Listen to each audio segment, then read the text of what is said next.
Hi, my name is Elizabeth. I'm a librarian with the Cozby Library and Community Commons.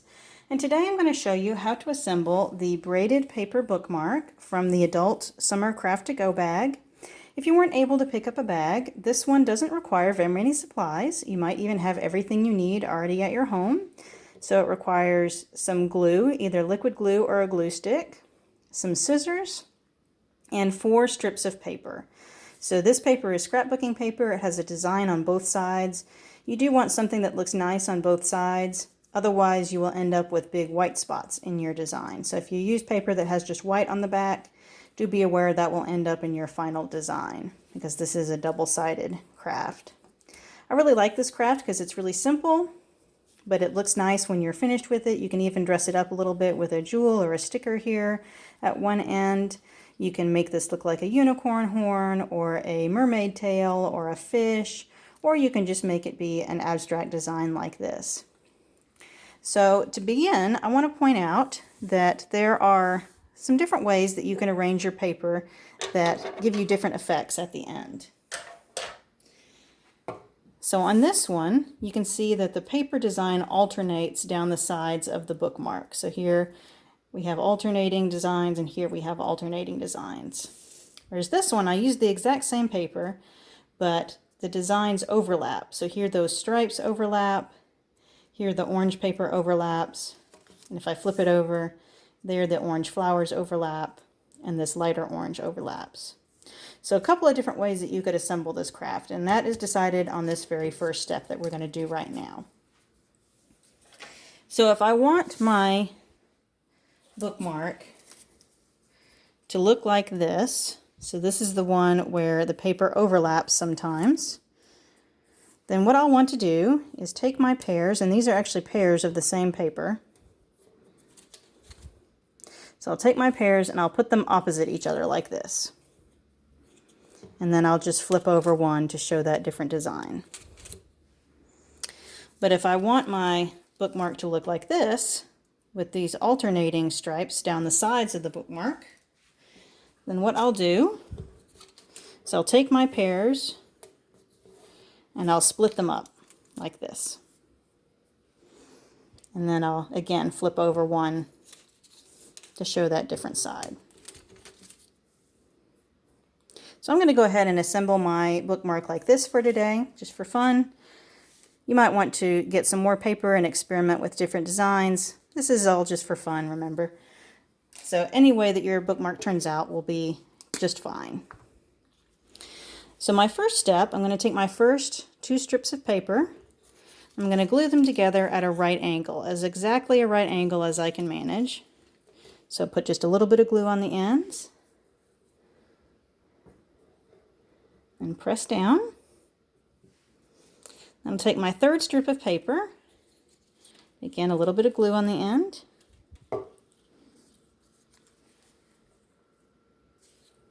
And again, I want to be as exact as possible.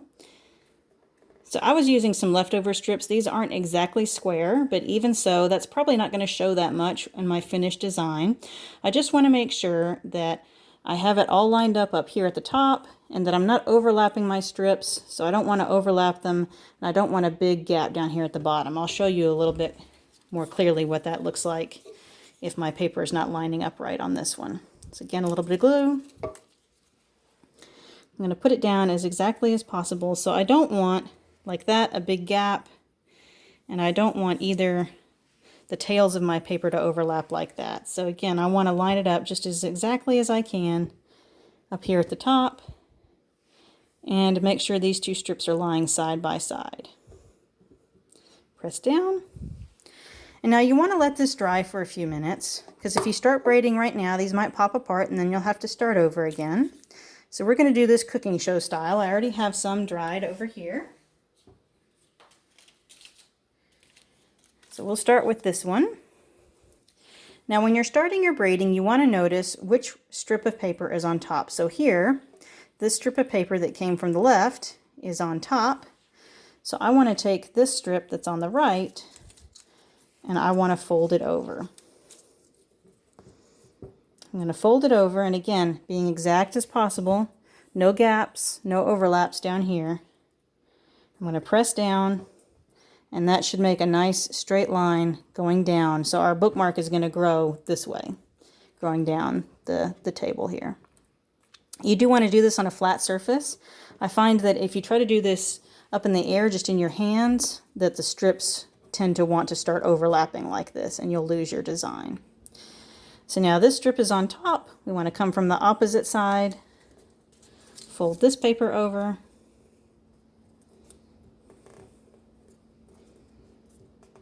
and crease.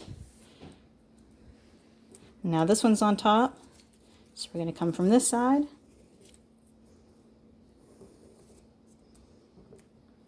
and crease. And you can see, again, trying to keep these lined up as much as possible. There's a little bit of a gap down here, but that's probably not going to make much difference. So I'm not going to worry too much about that. Remember, you control the paper. The paper does not control you or the craft, so make sure that paper is going where you want it to go.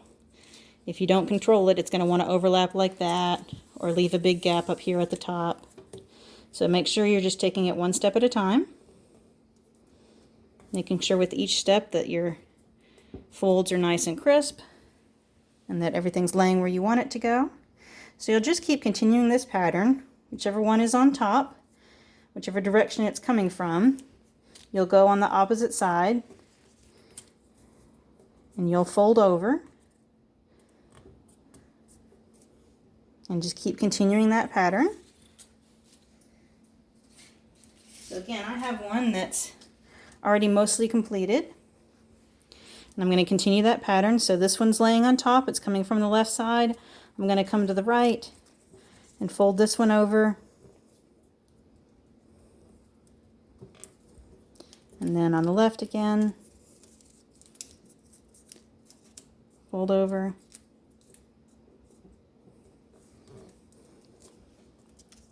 Right.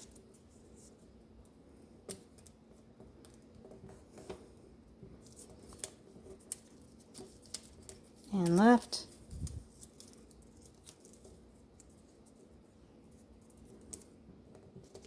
Now here's where, if you were making that mermaid tail that I talked about before, you might stop here, you might just go one more layer. You can see how it also sort of looks like a fish if you did it even shorter, and then cut the tails off a little shorter. You could make a fish bookmark, put a little eye here. So again, this is a deceptively creative craft. You can go a lot of different directions with it. But I'm going to keep going a little bit further.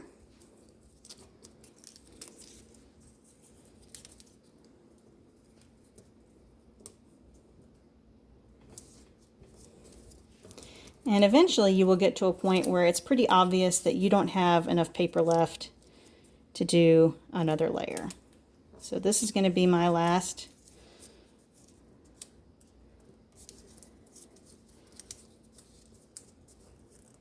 few layers here.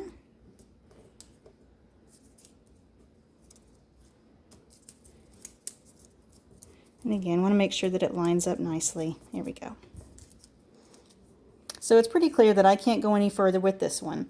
So now I can go ahead and glue my other end and cut off the extra paper.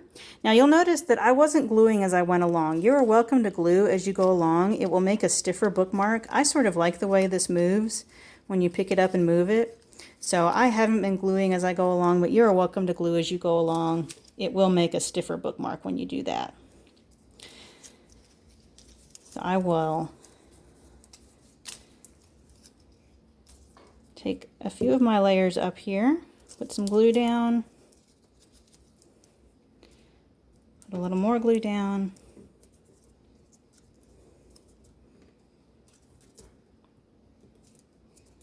just make sure that everything is staying in place. And again, I probably want to let this dry for a minute or two.